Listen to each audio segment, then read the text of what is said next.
Bună dimineața! Bună dimineața, dragi urmăritori! Vă transmitem din Piatra Neamț. Am ajuns aseară, ne-am cazat și acum facem o plimbare prin oraș. Vă prezentăm imediat atracțiile turistice de aici, Pe care le vizităm noi.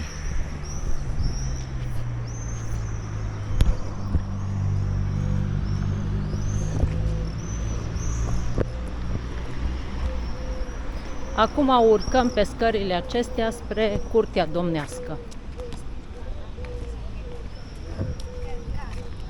E un oraș micuț, dar e frumos, stilul moldovenesc, cu clădirile vechi de pe vremea lui Ștefan cel Mare. Și aici, în față, în Curtea Domnească, au rămas câteva clădiri intacte de pe vremea Marelui Domnitor.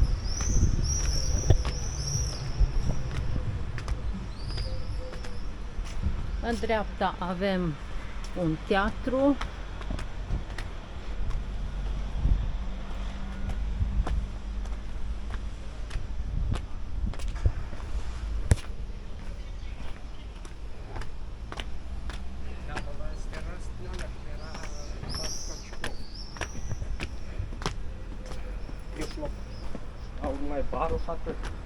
Și gata, intrăm în Curtea Domnească, vechea Curte Domnească. Clădirile au fost construite în 1930, pe vremea lui Ștefan cel Mare. În față avem turnul, construit de Ștefan cel Mare. În dreapta este biserica. Aici în stânga muzeu. Restul clădirilor sunt muzee. De exemplu, în stânga e Muzeul de Artă.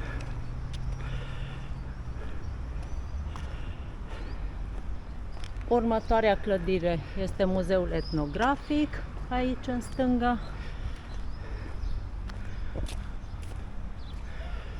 Turnul, biserica.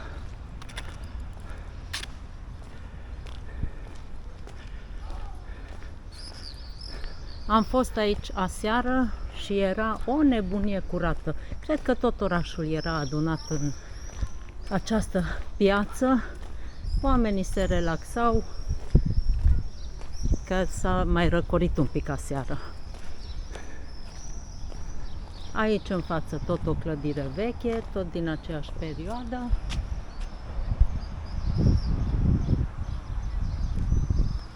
Este tot muzeu.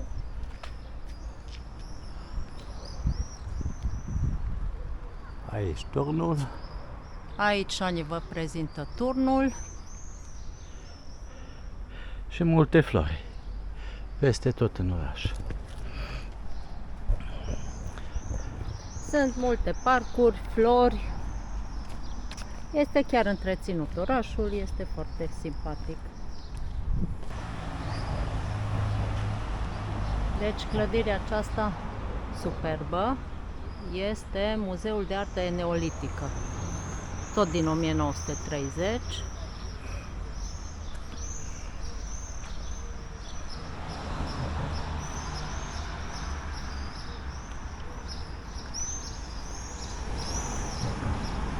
Muzeul de Artă și Arheologie.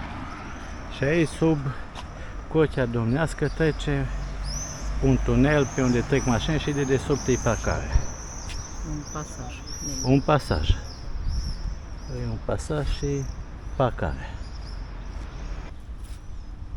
Deci aici în față avem Biserica Domnească, construită în 1498, tot pe vremea lui Ștefan cel Mare. Este o biserică veche.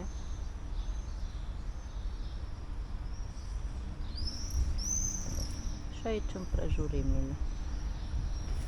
Alei, bănci și multe flori.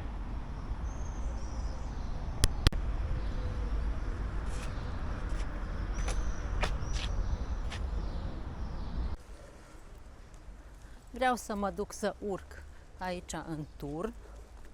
De fapt, e o portiță acolo de intrare în turn. Turn Clopotniță se cheamă și este din 1499. Tot voievodul Ștefan cel Mare a ctitorit acest turn. Hai să vedem, mergem sus.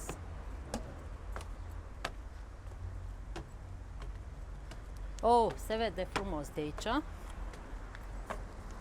E o ușiță, nu se poate intra, dar se vede frumos. Serus! Hai să fac o poză la biserică de sus.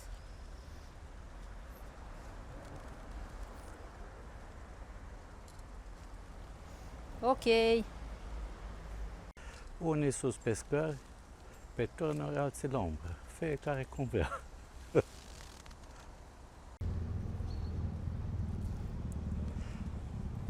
Și o panoramă asupra curții domnești și mergem mai departe către telecabină care urcă sus pe deal și de acolo cred că se vede tot orașul.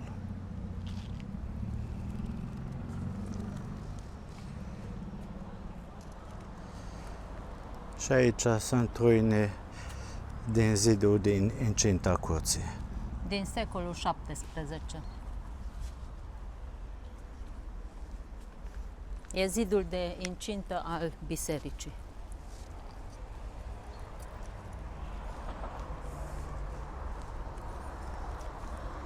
Și aici este un parculeț cu terase.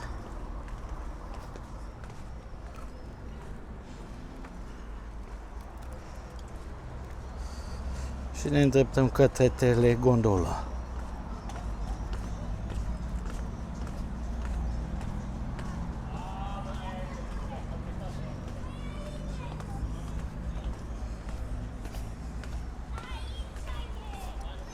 Frumos, oraș mic și frumos.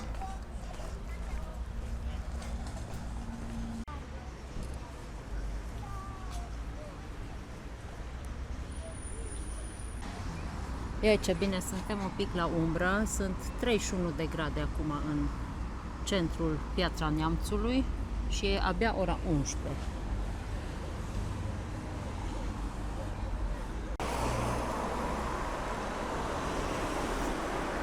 Deci am părăsit centrul și ne îndreptăm dinspre centru spre telegondolă, care este la gară. De acolo pornește telegondola, de la gară. Avem multe terase. Aici, în stânga, este Nenea Iancu, berărie. Am auzit că este un loc foarte bun de consumat, de mâncat. Și chiar sunt multe terase și restaurante. De asemenea, avem hoteluri multe. Acum se lucrează la drumuri în Piatra Neamț, dar e bine, se poate circula normal. Și uitați, aici mergem spre telegondolă.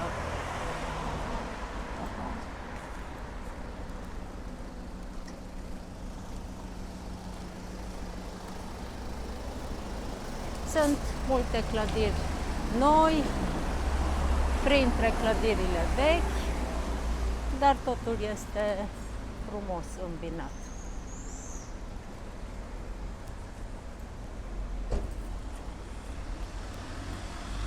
Spre pârtia de schi, de asemenea aici ai drumul. Cred că la pârtia de schi ajungi cu telegondola. O să vedem. Mergem acum și vedem. De aici se vede traseul telegondolei, de unde urcă din centrul orașului, deasupra clădirilor și ajunge sus Pe munte. pe munte, în spatele blocului acesta. E stația finală, dar nu se vede din cauza blocului. Deci aici în față avem stația de plecare a telecabinei, a telegondolei, chiar lângă gară. Acolo în spate este gara. Mergem să vedem unde e intrarea, cât costă urcarea După cum am aia- citit, urcare coborâre 35 de lei de persoană. Pentru adulți. Urcăm spre telegondolă.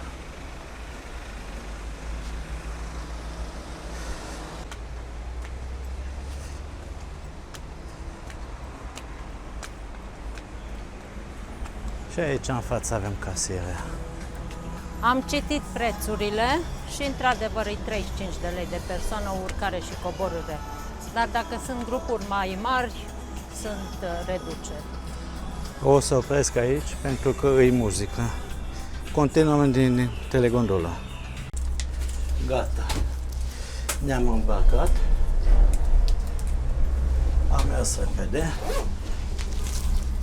Am urcat în telegondolă. Ui, ce cald-i! No, să vedem ce vedem. De fapt, o să vedem orașul. E cam mată sticla asta să filmăm, dar uite, este gemuleț deschis în lateral. Perfect.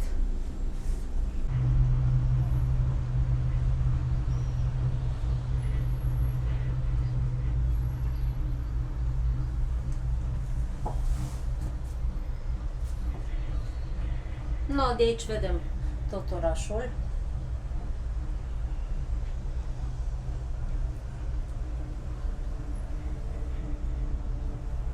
Centru, cartierele mai noi, cartierele mai vechi. Și aici Munții. se extind cartierele în sus spre munte. N-am fost de mult cu o telegondolă. De obicei iarna merge.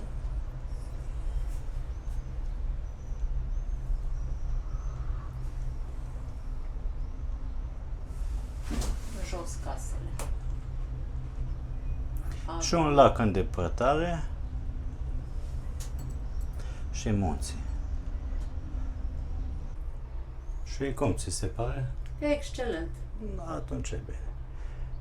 Mă uitam unde o fi pârtia de schi, dar nu știu, că nu-i pe sub telegondolă în niciun caz. Cred că pe versantul acela, în jos.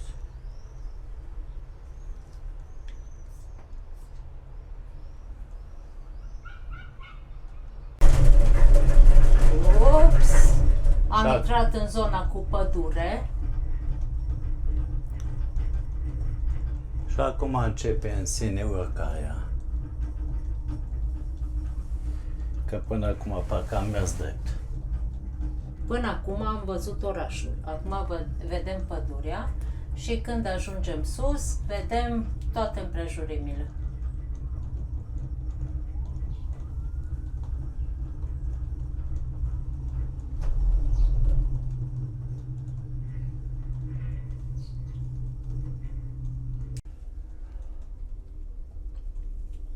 Și ne apropiem de debarcare imediat. E foarte cald aici. Sauna. Anul fabricației 2006. Gondola.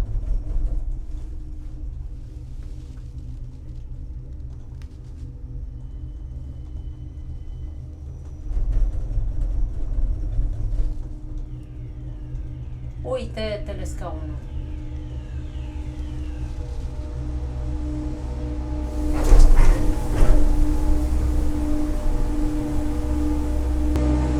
Și am ieșit.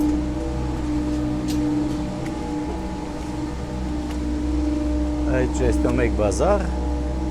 Ca peste tot.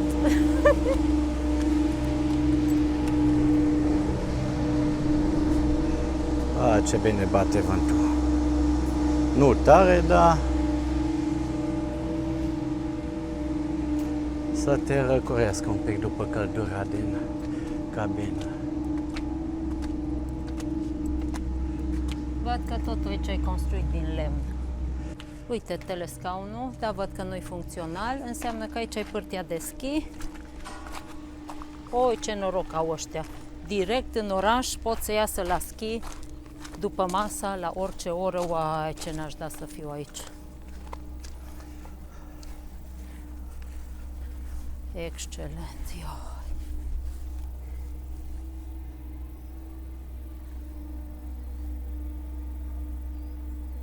cu toate că suntem aproape de munți, e destul de caldă. Îi. Bine, e cald în toată țara, sunt 40 de grade.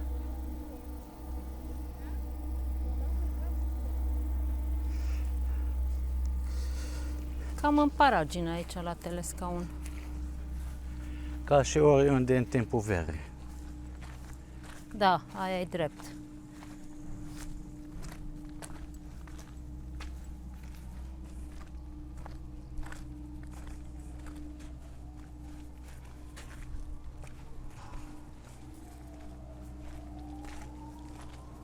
Hai, urcă. Avem voie, nu e închis. Ei, ce fain!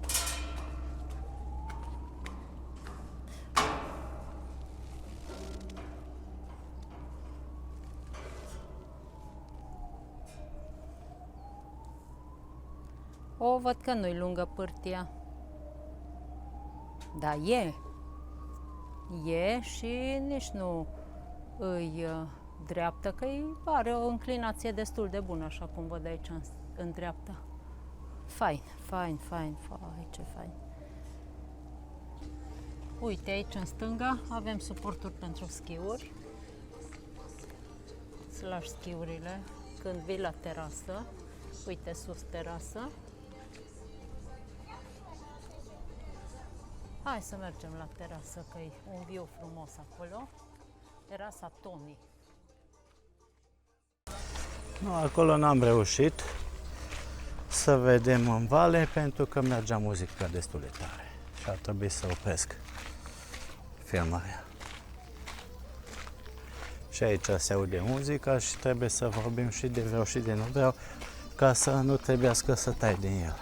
Numai muzica nu lipsește, dar în fine, dacă lor le place, în loc să stai la munte, în liniște, punem muzică. Da, de aici se vede frumos și liniște.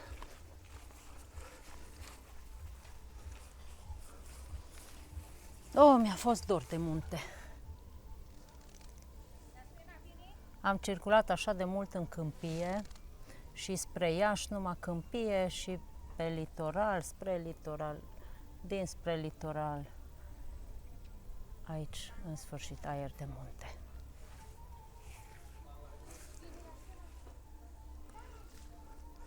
Să mergem mai departe, să vedem ce se mai vede.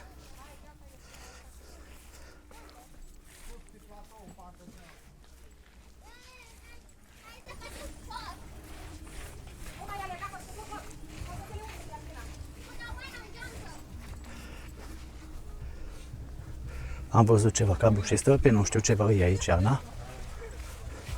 Poate e pârtia de tubing. E posibil? Nu, că e un drum de acces. Văd că aici este un teleschi micuț. Și am venit cam 100 de metri de la debarcare și aici este un teleschi pentru copii și un platou și un traseu montan care se poate efectua. E o pârtie mică pentru începători, probabil pentru copii, cu baby ski. Și aici e un platou de picnic, de plimbări.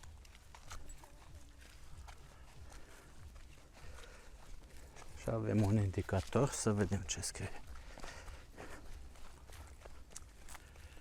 Spre 3 căldări o oră, spre și Curtea înapoi Domnească. spre Curtea Domnească o oră și 10 minute. Deci dacă vrei se poate urca și pe jos. Sub telegondolă este o alee șerpuită,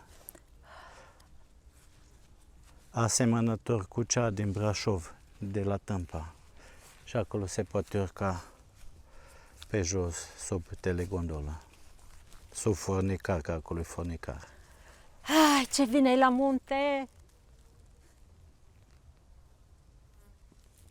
Yes! Și încă o vedere deasupra orașului.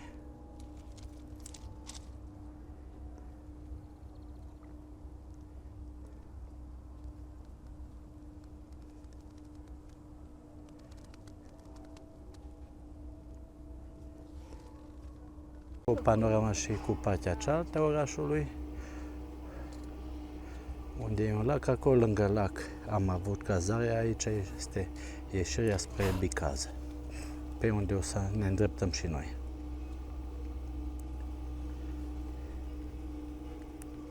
Și aici terasele, jumătate funcționale, jumătate nu, dar iarna cred că e frumos animat. Și aici telegondola, de unde o să pornim spre vale.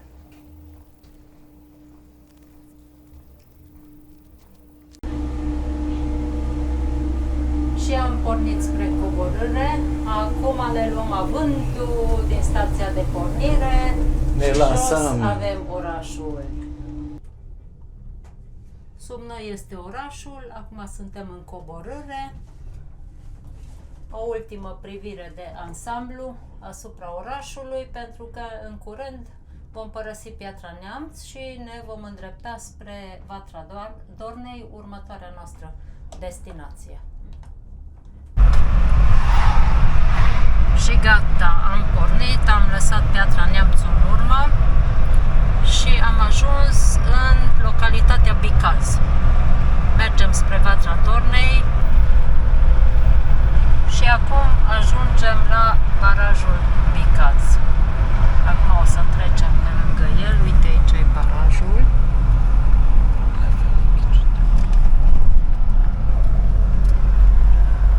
Aici e lume multă.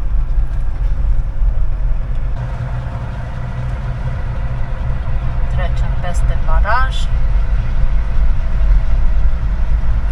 Jos e debarcader, căsuțe.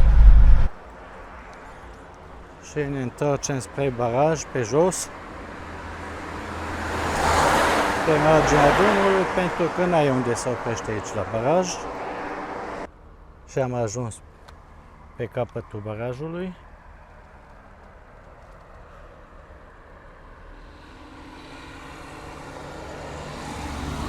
Aici e lacul Bicaz. E plin de vaporașe. Schijet am văzut, Da. multe pontoane.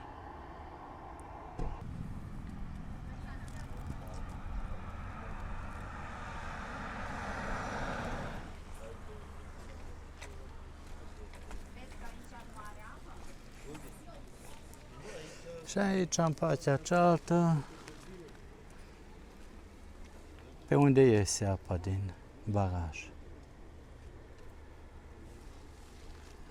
Are vreo 100 de metri înălțime? Are. Ce fain e. Poate și mai mult.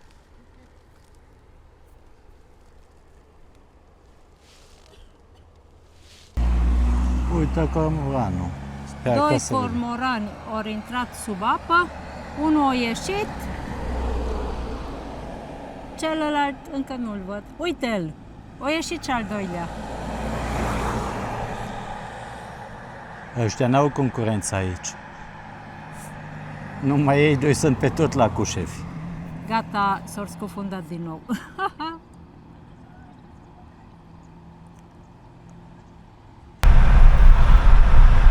Așa, suntem pe drum spre Vatra Dornei. Ne deplasăm de-a lungul râului Bistrița.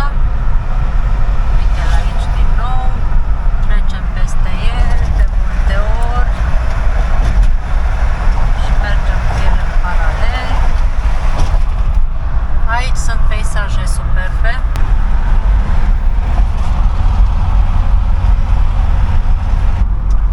Acum trecem peste râul Bistrița. Este foarte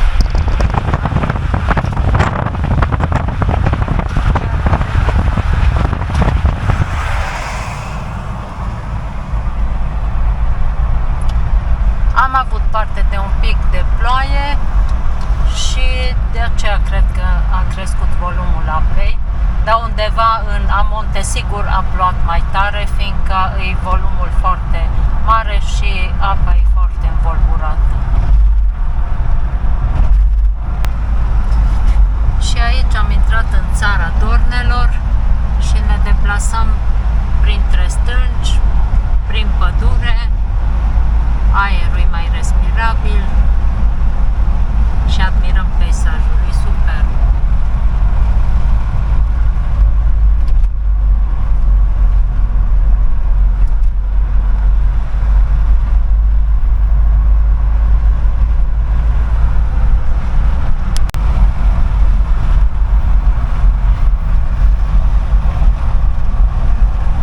Într-adevăr, țara Dornelor are niște peisaje minunate.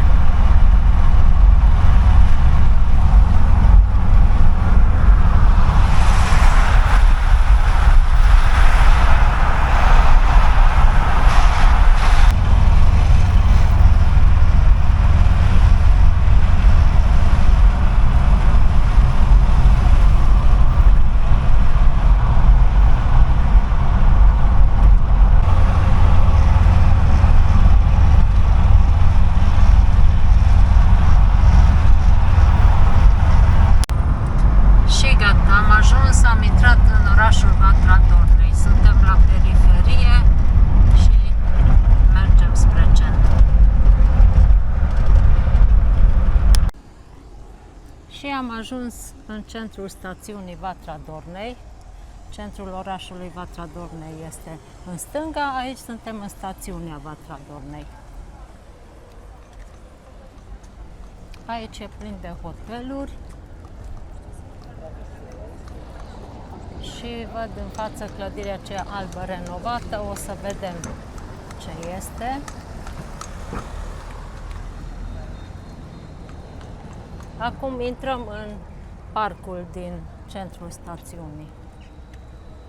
Aici de obicei e plin de veverițe.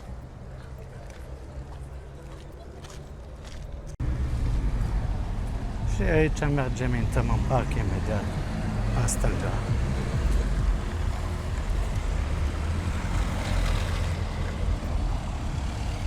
Aici hoteluri. Pe strada asta, dacă te duci mai încolo, ajungi la telescaun care urcă sus pe munte. Dar la ora asta cred că e prea târziu, că e închis.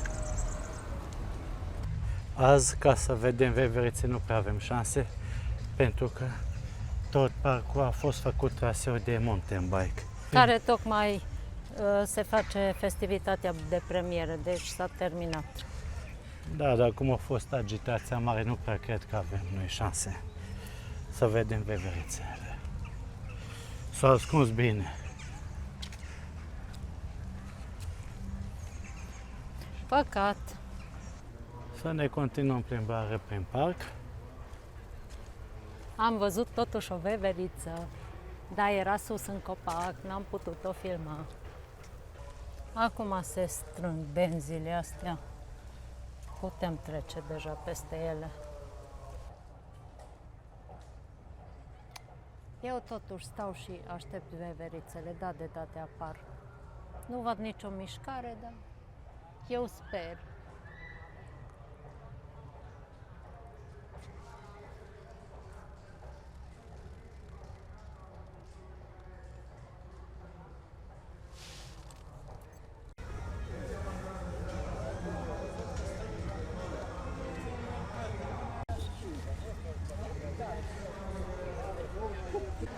Și am ajuns la foișor din parc și mergem să vedem cazinoul cum sare în ei și după aia putem să ne continuăm drumul.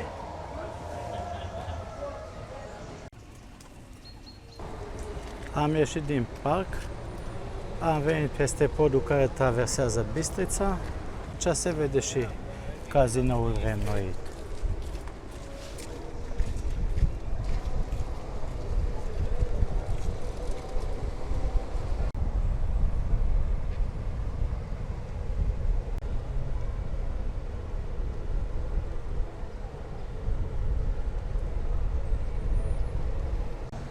Aici, în dreapta noastră, avem gara Trenul chiar în gară e.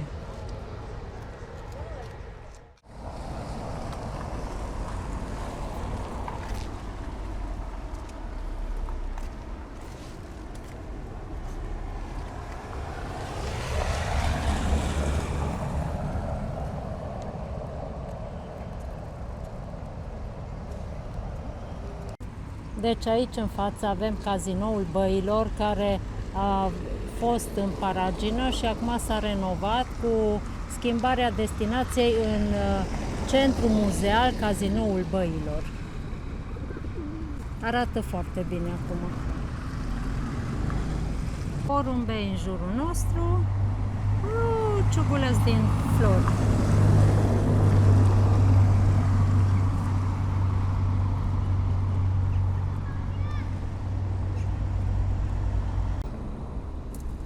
În fața noastră avem hotelul Hotel Canal, așa scrie pe el. care E e tot hotel. construit în stil vechi.